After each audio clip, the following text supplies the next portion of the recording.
La mayoría de los videntes activos en el momento actual están hablando sobre el momento que se acerca, llamando a la oración y a la conversión. Y cada uno lo hace de acuerdo al perfil que el cielo ha diseñado para él. Algunos hablan de cosas más apocalípticas, de la tribulación. Otros ponen énfasis en la conversión. Otros hablan de lo que sucederá en la iglesia, etcétera, etcétera. Y hoy queremos traer como primicia para el mundo de habla hispana a la vidente norteamericana conocida como Jennifer.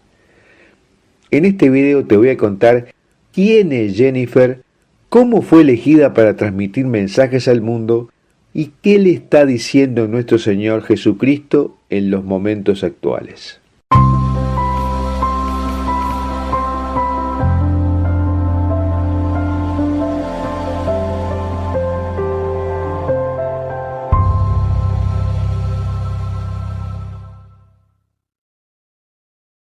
La vidente Jennifer es una estadounidense, madre de familia, que comenzó a tener revelaciones de Jesús a partir del año 2001 y ha recibido miles de mensajes. Es una vidente muy conocida y respetada que oculta su apellido a pedido de su director espiritual para respetar la privacidad de su familia. Su director espiritual inicial fue un sacerdote que falleció recientemente y lo sustituyó otro sacerdote. Jennifer era una típica católica dominical que sabía poco sobre la fe y sobre la Biblia. Incluso cuenta Mark Mallet que ella pensaba que Sodoma y Gomorra eran dos personas. Los mensajes que recibe Jennifer son la extensión del mensaje de la Divina Misericordia, pero centrándose en la justicia de Dios. El propio Jesús le dijo: «Hija mía, eres la extensión de mi mensaje de la Divina Misericordia». La revelación que Jesús le hizo a Santa Faustina Kowalska es que antes de venir como juez justo, abriría la puerta de su misericordia, pero el que se niegue a pasar por ella deberá pasar por la puerta de su justicia. Nuestro Señor le pidió a Jennifer que le llevara los mensajes al Papa Juan Pablo II. Y el postulador de la causa de Santa Faustina, el padre Michaelenko, tradujo los mensajes al polaco y los llevó al Vaticano. Allí se reunió con el colaborador cercano del Papa, Monseñor Pavel Zanik, quien le alentó a difundir los mensajes por todo el mundo, y le envió los mensajes al secretario del Papa, el cardenal Siwitz. ¿Y cómo comenzaron los mensajes? Jennifer estaba en misa un domingo de abril de 2001 y comenzó a escuchar las palabras «Ven a mí», como algo más que un susurro. Le preguntó a su esposo si estaba escuchando esa voz de hombre suave y gentil, pero él le contestó que no. Y durante varios domingos escuchó esas palabras que se hacían cada vez más fuertes cuando se acercaba a recibir la Eucaristía. Y en julio del mismo año le preguntó quién era y qué quería. Su respuesta fue: «Yo soy el que vino a arrojar los pecados del mundo». Jennifer no entendió su significado. Pensó que se estaba volviendo loca y rezó a Dios para que le quitara esa voz. Y la revelación vino en noviembre del 2001. Mientras estaba en misa, Jesús le habló y le dijo: «Hija mía, mira hacia arriba. Mi hijo elegido antes que tú es el elegido para guiarte. Ahora ve y dile estas palabras que te doy». Jesús estaba refiriendo al celebrante de la misa que estaba en el altar. Durante 2 meses no supo qué hacer, pero luego sintió una necesidad en su corazón de hablar con este sacerdote. Y al final, en enero del 2002, ella y su esposo se reunieron con el sacerdote. Le contó lo que le estaba sucediendo y éste le dijo que cada vez que escuchara un mensaje lo escribiera. Y así escribió durante todo un año los mensajes, pero aún así pensaba que se estaba volviendo loca. Y en febrero del 2003 rezó para pedir que si lo que le estaba sucediendo venía de Dios, le diera una señal. Y el 3 de marzo, o sea, el 3 del mes 3 del año 2003, a las 3 de la tarde, Jesús le dijo: «Hija mía, quiero que escribas este mensaje para el mundo porque eres mi instrumento elegido. No temas, el miedo no viene de mí. He estado preparándote para esta misión». Y así le empezó a dictar mensajes para el mundo. Jesús le hablaba de improviso las primeras palabras de un mensaje y las repetía hasta que ella las comenzara a escribir. Y luego le daba el resto del mensaje que ella anotaba con la fecha y la hora. ¿Y cuál es el contenido de los mensajes? Hemos hecho un análisis de los mensajes del año 2020 hasta el mes de junio. Tú puedes leer los mensajes en el sitio web de Jennifer, cuyo link te dejo en la descripción de este video en YouTube. Jesús le habla a Jennifer sobre el endiosamiento del hombre, su apego al pecado y a la complacencia de las cosas del mundo. Él le dice: demasiados hoy creen que son un Dios en sí mismos, que no hay responsabilidad más allá de este mundo, que tienen derecho al cielo. Y agrega: demasiados hoy tienen una conciencia que está durmiendo y ya no responden contra el pecado. Muchos están demasiado preocupados por caminar los caminos del mundo, pero los caminos del mundo no tienen lugar en la eternidad. Y señala claramente quién es el responsable de esto. Dice: cuando la humanidad ya no puede identificar la verdad y se ha diluido para convertirse en presa del gran engañador, ya no puedo contener la mano de la justicia. Y se refiere también al objetivo del dominio que Satanás tiene sobre la tierra. Hijos míos, el enemigo está usando este tiempo que les ha sido dado en esta tierra como su dominio para atraparlos en la oscuridad eterna. No se dejen engañar, porque su tiempo en la tierra es un abrir y cerrar de ojos. Habla que la división que se ha extendido por todo el mundo es por el pecado y se pregunta: hija mía, ¿qué mundo me queda cuando a mis hijos les preocupa más ofender a su prójimo en lugar de ofender a su Creador? Pide que la humanidad no ofenda más a Dios y lo ame. Y sobre el amor al prójimo dice: debes amar a tu prójimo y la única forma de amar a tu prójimo es luchar siempre por el cielo para ellos. Y advierte sobre qué hará respecto a las ofensas. Llegará el momento de la cosecha, cuando comenzaré a eliminar a aquellos que buscan ofenderme y no buscan mi misericordia, y los separaré de aquellos que se esfuerzan por caminar en mi luz. Jesús en los mensajes también llama a limpiar el alma. Hijos míos, es hora de levantarse de su sueño y comenzar a limpiar su alma de la inmundicia que los ha consumido. Y dice que esa limpieza del alma producirá la paz. Si mis hijos recurrieran a mi misericordia en lugar de buscar mi justicia, entonces la paz reinaría.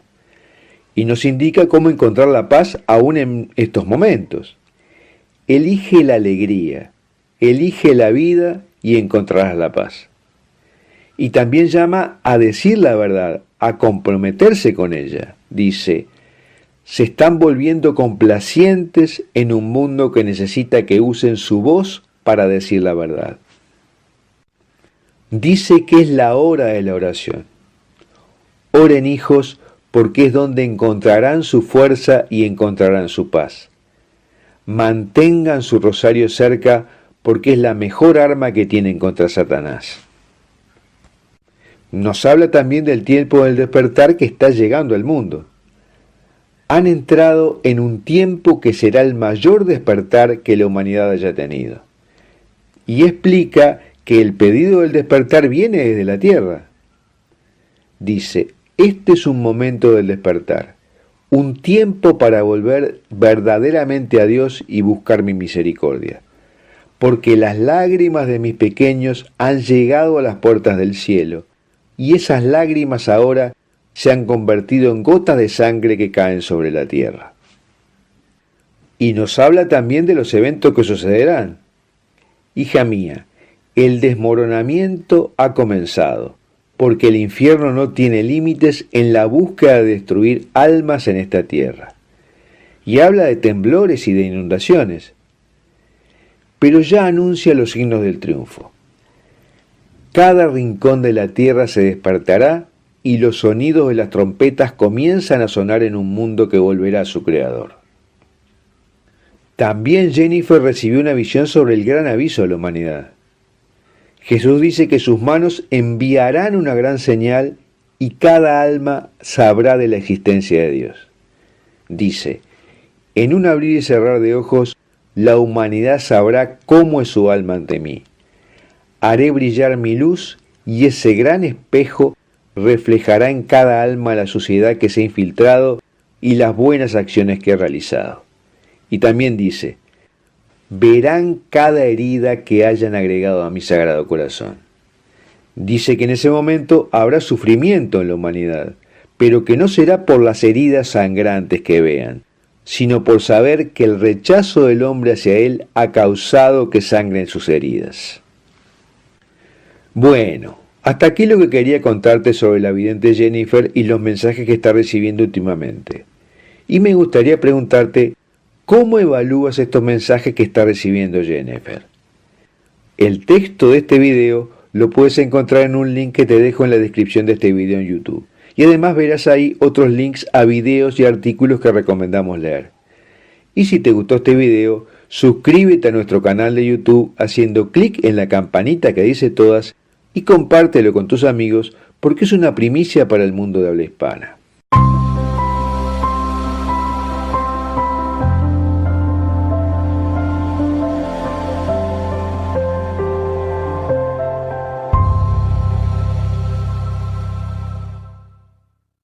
Hoy te quiero contar sobre una de las apariciones más espectaculares que hayan sucedido, porque predijo 4 siglos antes la pérdida de fe entre los cristianos y en la Iglesia Católica.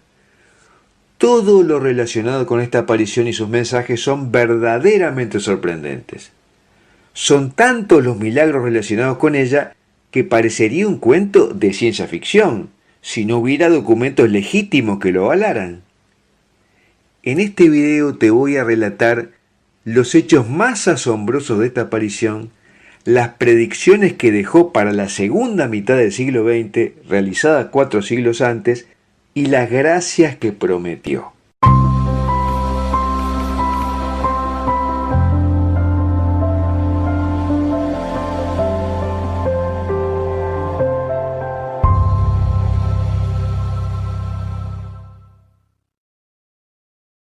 Los milagros comienzan en España cuando el nacimiento de esta advocación dentro de la orden de mínimos para el servicio de los enfermos, que fue una congregación que luego desapareció en el siglo XIX. Cuando el superior de la orden y otros integrantes se dirigían a Roma a reunirse con el Papa, vieron en unas montañas una suave luz. Y tal fue su sorpresa que cuando entraron a la cueva encontraron unos deliciosos olores a flores y una bellísima estatua de la Santísima Virgen con su hijo en su brazo izquierdo, un báculo en su brazo derecho y una corona en su cabeza. Nadie supo informarles cómo había llegado allí la estatua y a quién pertenecía. Entonces se la llevaron a Roma al Papa Pablo V, quien le dio el nombre de Virgen del Buen Suceso. Unos pocos años antes, la niña Mariana de Jesús Torres había viajado con su tía y otras monjas a fundar un convento concepcionista en la ciudad de Quito, Ecuador.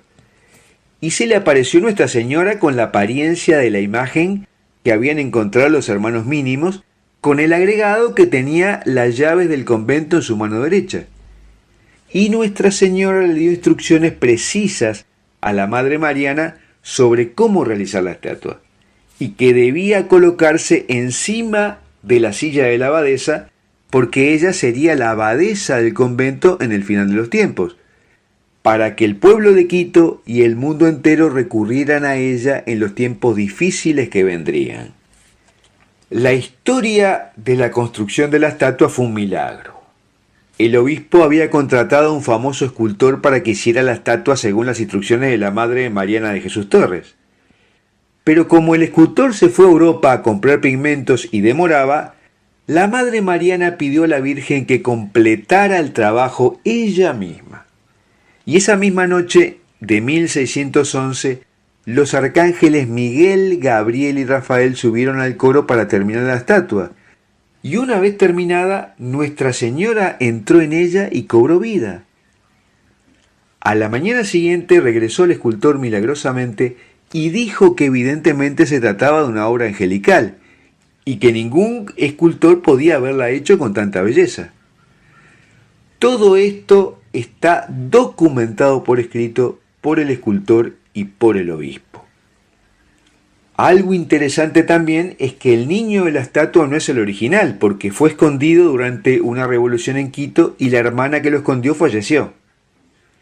Pero según la profecía, la estatua original será encontrada después que la crisis de la iglesia profetizada por la Virgen haya terminado y comenzado la restauración de la iglesia.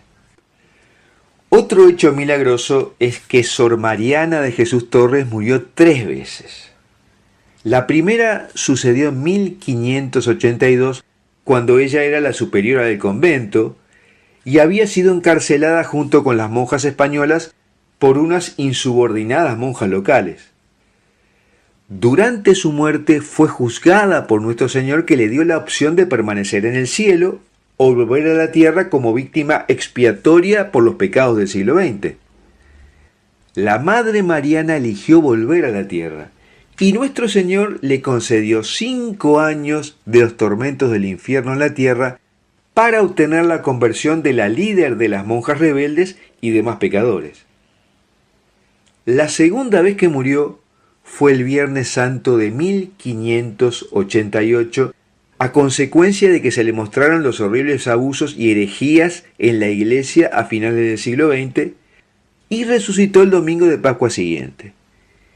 Y finalmente murió el 16 de enero de 1635, y cuando se abrió su ataúd en 1906, su cuerpo estaba incorrupto. Además de estos milagros, el postulador de la causa de beatificación de Sor Mariana de Jesús menciona 5 profecías que ya se cumplieron: la independencia de Ecuador y la consagración al Sagrado Corazón de Jesús, la proclamación de la Iglesia del dogma de la Inmaculada Concepción y de la infalibilidad papal, y la profecía de que un papa sería prisionero en el Vaticano, Pío IX.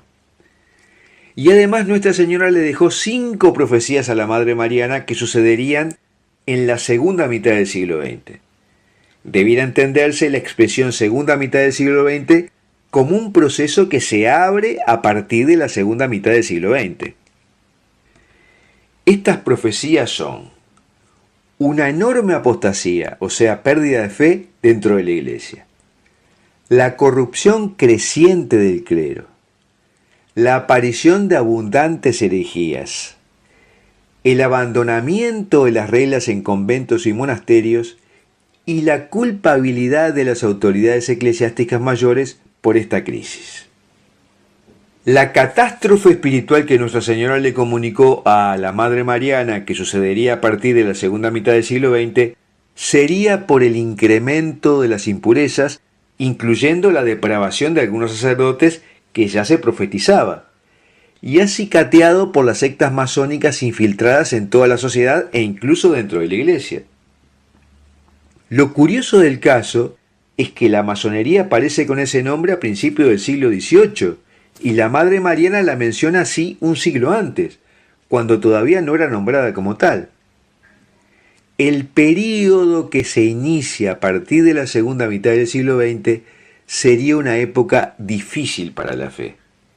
Y Nuestra Señora le dijo que las almas que se mantuvieran fieles en estos tiempos necesitarían una gran fuerza de voluntad, constancia, valor y confianza en Dios.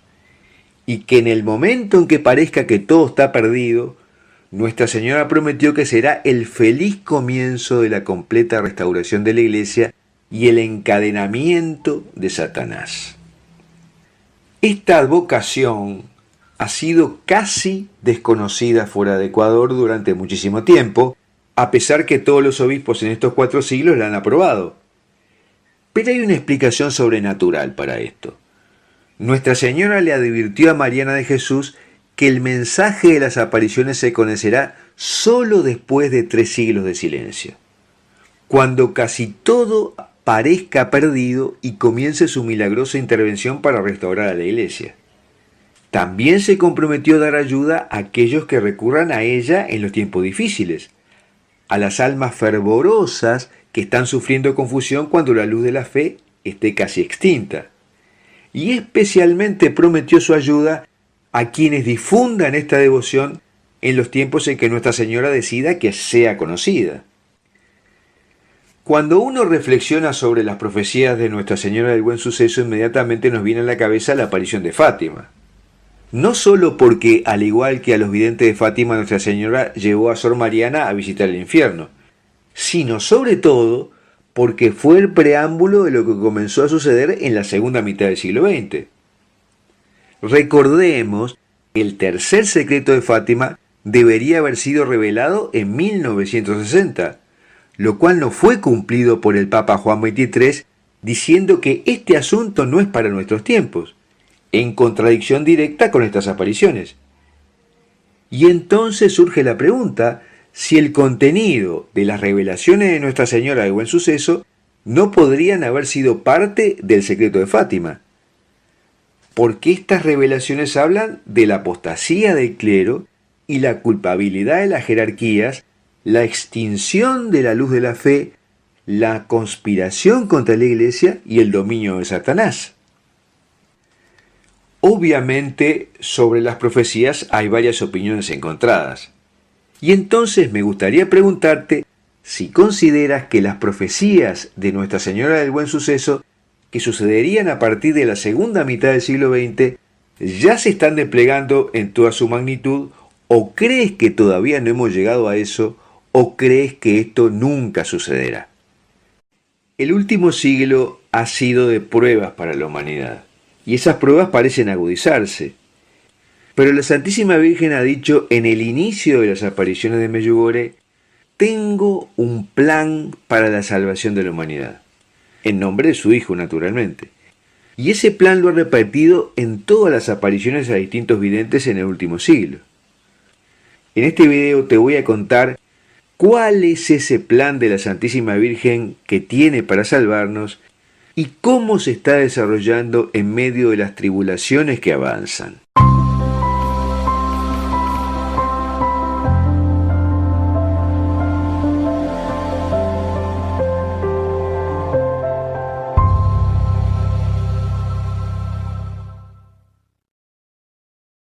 La Santísima Madre advirtió en Fátima que si la humanidad no cambiaba sus formas de vida y se convertía, empeoraría la crisis que ya había comenzado. Los tres papas anteriores, Pío IX, León XIII y Pío X, estaban muy preocupados por la situación del mundo y habían advertido de los errores que se estaban difundiendo y de las operaciones del enemigo en el mundo y en la Iglesia. A fines del siglo XIX, el mundo había visto el nacimiento del modernismo, que creó la crisis de las certezas y generó la declaración de Nietzsche: Dios está muerto.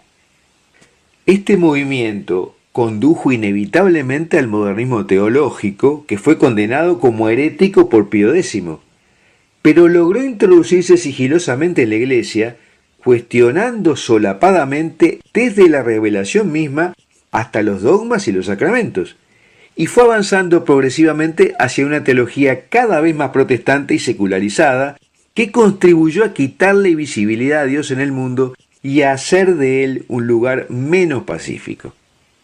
Recordemos que las apariciones de Fátima ocurrieron en medio de la tribulación de la Primera Guerra Mundial. Fueron en 1917 y allí se le dijo a la hermana Lucía que Rusia difundiría sus errores en todo el mundo y que si los humanos no se convertían, iba a venir un castigo mucho mayor. Habló de una Segunda Guerra Mundial. Ese año los bolcheviques tomaron el poder en Rusia, y un año después sobrevino la gripe española que mató más de 50 millones de personas, entre ellos los dos videntes más pequeños de Fátima, los hermanos Marto. Y luego llegó la profetizada Aurora de 1938, donde la hermana Lucía sabía que el estallido de la Segunda Guerra Mundial venía de inmediato, y estalló en 1939. De lo cual el mundo salió con 40 años de la Guerra Fría, y entre medio vino a la Iglesia el Concilio Vaticano II en 1962, que legitimó la expansión del modernismo a nivel de las parroquias y de los seminarios posteriormente, y no por sus textos, sino por el espíritu que creó. Y con la caída del muro de Berlín en 1989, el mundo comenzó a ser testigo del nacimiento del nuevo orden mundial, heredero del modernismo y de los errores esparcidos por Rusia, o sea, el ateísmo y un gobierno autoritario centralizado. Este nuevo orden mundial trajo consigo un proceso de globalización que ha descartado la ley natural, ha lanzado una reingeniería moral para quitarle los valores cristianos a la moral mundial, y sus agentes están operando directamente en las tribulaciones que tenemos. Y nuevamente papas como Pablo VI, Juan Pablo II y Benedicto XVI no fueron escuchados, alertando que la humanidad había separado la libertad de la responsabilidad, que se había vuelto complaciente gracias a los avances tecnológicos y a las nuevas ideas del humanismo sin Dios. Y es en ese tiempo de posguerra en que las apariciones de la Santísima Virgen se multiplicaron por todo el mundo, encontrando a una iglesia católica mucho más dura para entablar un diálogo con ellas, porque el modernismo había permeado fuertemente sus estructuras. Las apariciones más famosas de este período fueron la de Garabandal, un año después de comenzado el Concilio Vaticano II, las apariciones de Akita en Japón en 1973 y las apariciones de Medjugorje que comenzaron en 1981. En todas ellas, y en las decenas de apariciones que no estamos mencionando, el llamado de la Santísima Virgen ha sido hacia la conversión. Llama a la oración y al ayuno para convertir a los pecadores y evitar mayores males en el mundo. Esto es parte de su plan que hará reflexionar al hombre y que se desplegará en medio de tribulaciones crecientes. Los científicos han hablado insistentemente de la tribulación del cambio climático que está afectando a la vida en la Tierra. Algunos dicen que es la madre tierra que se revela ante el destrato de los seres humanos, sin considerar que esas cosas suceden porque Dios las permite. Y no ha habido una voz potente que diga, un momentito, ¿no será que estas cosas Dios las deja pasar porque también son advertencias de que no estamos haciendo caso al llamado de la Santísima Virgen en sus apariciones, que piden la conversión de la humanidad? ¿Y no será que Dios aprovecha estas tribulaciones creadas por el maligno para que pensemos en nuestra pequeñez y pongamos rumbo hacia Él? Fijémonos en los mensajes de los videntes reconocidos para ver si hay algún indicio del plan de la Virgen. En primer lugar, tenemos que la Virgen María le dijo a la vidente Mirjana Dragisevich que ya no recibiría el mensaje del día 2 de cada mes. Y esto sucede 33 años después que habían comenzado esos mensajes. Y es llamativo porque además ella es el rostro emblemático de las apariciones de Medjugorje y la encargada de avisar al mundo 3 días antes que el cielo realice el milagro profetizado. Lo que nos deja a todos pensando, ¿qué debemos esperar? ¿Qué pasará después de esto? ¿Vendrá el aviso? Y un día después del último mensaje dado a Mirjana, en el que la Virgen repitió 9 veces la palabra amor, la vidente Conchita González de Garabandal, de más de 70 años, rompió el silencio después de 5 décadas y ha dicho públicamente, Dios nos está separando de los valores de este mundo. En el silencio de la iglesia o en nuestra casa, ahora podemos hacer un examen de conciencia para poder limpiar lo que nos impide escuchar claramente la voz de Dios. Con sinceridad, podemos pedirle a Dios que nos diga qué quiere de nosotros hoy y continuar haciéndolo todos los días. Y pasar el mayor tiempo posible con Dios en la iglesia o en algún lugar de su hogar o donde encuentre el silencio. Él es todo lo que necesitamos. Su mensaje es que tratemos de escuchar lo que Dios quiere para nuestras vidas, confiar en Él y convertirnos. Y este plan funciona en medio de la tribulación, porque en el aislamiento tenemos mejor oportunidad de encontrarnos con el silencio y con nuestra pequeñez. Y unos pocos meses antes, precisamente el 6 de octubre del año 2019, la hermana Agnes Asagawa, la vidente de Akita, recibió un mensaje de su ángel después de 5 décadas de silencio. Le dijo, ponte cenizas y reza un rosario de arrepentimiento todos los días. Debes volverte como un niño y hacer sacrificios todos los días. El plan es arrepentirse de los pecados, hacer penitencia y sacrificios y buscar la pequeñez nuevamente. Y en el último mensaje del 25 de marzo del 2020 a la vidente de Medjugorje, Marija Pavlovic, Nuestra Señora le dijo: he estado con ustedes todos estos años para conducirlos por el camino de la salvación. Regresen a mi hijo, regresen a la oración y al ayuno. Permitan que Dios les hable a su corazón, porque Satanás reina y quiere destruir sus vidas y la tierra por la que caminan. Sean valientes y decídanse por la santidad. Verán la conversión de sus corazones y en sus familias. La oración será escuchada. Dios atenderá sus súplicas y les dará paz. Su mensaje es oración, ayuno y conversión como siempre. Y nos da dos informaciones importantes. Primero, que Satanás está detrás de estas tribulaciones que nuestro Señor está dejando pasar. Sus agentes las están provocando. Y no solo quiere destruir la vida de los seres humanos, sino el entorno físico y social de la Tierra. Y segundo, en el agravamiento de los eventos debemos hablar con Dios, que tengamos confianza, que Dios atenderá nuestras súplicas y nos dará paz. Y debemos pedir que terminen estas fuertes tribulaciones. De modo que las tribulaciones creadas por el enemigo son malas y dolorosas, pero están suscitando también un entorno físico y espiritual que favorece el encuentro con Dios. Y por ahí se cuela el plan de la Santísima Virgen María para nuestra salvación. La Iglesia proclama que existe el demonio como una criatura real. Esto es doctrina. Y los exorcistas han descubierto cosas insospechadas de los demonios durante sus trabajos para expulsarlos, que mejora notoriamente nuestra comprensión sobre estas criaturas. Por ejemplo, cómo es la relación entre los propios demonios, cómo pueden cambiarle la fisonomía a una persona poseída. También se han enfrentado demonios que son los propios dioses de religiones paganas, y hasta se han enfrentado con almas caídas humanas poseyendo a personas. En este video te quiero hablar sobre estas cosas sorprendentes e inéditas para la mayoría que han encontrado los exorcistas de primer nivel, como los que se agrupan en el Centro San Miguel Arcángel, liderados por Monseñor Stephen Rossetti.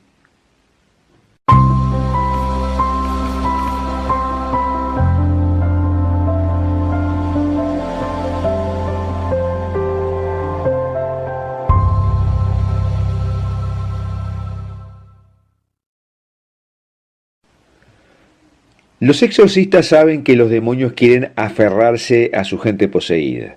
Una y otra vez durante los exorcismos se quejan y dicen que no quieren irse. Y esto recuerda a los demonios legión que en la Biblia le rogaron a Jesús mientras los exorcizaba que los enviara a los cerdos.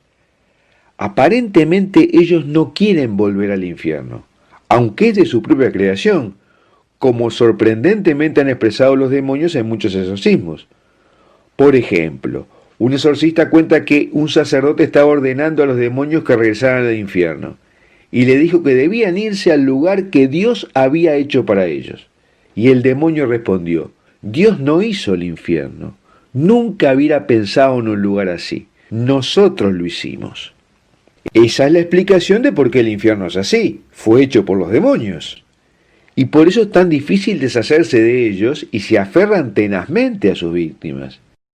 El mismo exorcista recuerda que una vez un demonio pidió hacer un trato esperando quedarse un poco más entre la infinidad de argucias que constantemente le hacía. Y el sacerdote le dijo: ¿quieres hacer un trato? Te daré un trato, te vas. Ese es el trato. Y dice que buscan cualquier estratagema para quedarse, intentan todos los trucos para no irse. Se esconden y harán pensar que se han ido. Intentarán evitar que la persona poseída vaya a las sesiones y entorpecer lo más posible el exorcismo. En las sesiones ellos mismos suplicarán y rogarán, o por el contrario actuarán como si no les molesta nada. Y una de las respuestas favoritas es: nunca nos iremos. Pero al final se van. También el exorcista recuerda las palabras que el propio Lucifer dijo cuando la Virgen María lo expulsó personalmente. Gritó 3 veces, no, no, no, pero al final se fue. De modo que a pesar que Lucifer y sus secuaces mismos hicieron el infierno, no Dios, es un lugar que ellos consideran, digamos, poco amable, y por eso hacen todo lo posible para evitar regresar. Pero como si esto fuera poco, cuenta también que en un exorcismo la persona, o sea el demonio, levantó la vista con preocupación mientras el exorcista le preguntaba por qué no se iba. Y le dijo, los demás me maltratarán, me están llamando cobarde. Claramente el demonio estaba asustado. Y a medida que los demonios se debilitan, comienzan a responder las preguntas y a ser obedientes al exorcista. Entonces saben que se están debilitando y están a punto de partir. Y entonces los exorcistas buscan obtener información útil sobre cuántos demonios quedan, cuáles son los nombres de los líderes, etc. Y en un caso el demonio ya debilitado no quería contestar. Entonces el exorcista le exigió saber por qué, y el líder dijo, los demás me maltratarán, ya están enojados porque les doy esta información. Por lo visto, entonces los demonios se agreden entre sí. Y esto corrobora la doctrina de que los demonios mantienen su estricta jerarquía angelical en el infierno y exigen servilismo de los demonios de menor rango. Y lo hacen mediante el ejercicio agresivo del poder, incluso entre los de su propia especie. De modo que el infierno no es una democracia, es un lugar de padecimiento servil, incluso para los propios demonios. ¿No es algo irónico? No obedecen a Dios que los ama, pero ahora son esclavos de Satanás y sus amos demoníacos que solo saben odiar. Otra cosa interesante que han descubierto los exorcistas es la transfiguración del rostro de los que están exorcizando. Uno de los signos comunes que utilizan para diagnosticar una presencia demoníaca es la mirada. Cuando la persona entra a la oficina puede parecer normal, pero cuando comienzan a orar por ella, si hay un espíritu maligno, es probable que se manifieste en los primeros 20 minutos. Antes de comenzar a agitarse en reacción a las oraciones, puede aparecer en la cara de la persona una mirada de maldad. Esto es algo imposible de falsificar o que un ser humano puede imitar. En los ojos hay una mirada de rencor. Puede ser desconcertante mirarle a los ojos de un demonio y ver esa expresión. Y cuando lo ves, no hay duda. La persona está poseída, dicen los exorcistas. Los ojos lo dicen todo. Y hay casos en que la apariencia del poseso nos remite a la escritura de una manera insospechada.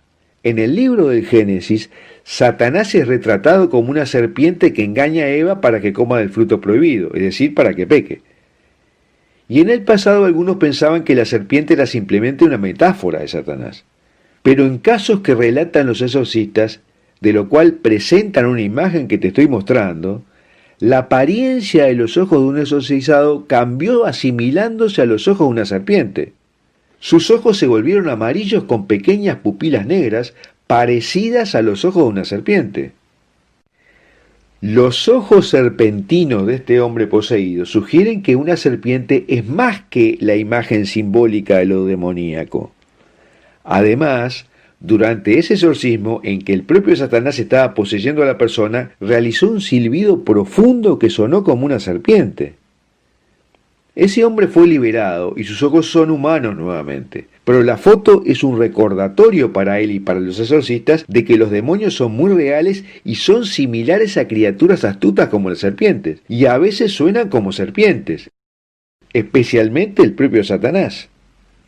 Y hay otro hecho en que también la doctrina es corroborada por la realidad. Nosotros hemos realizado un video donde afirmamos que los dioses paganos son a menudo demonios. El link a ese video te lo dejo en la descripción de este video en YouTube.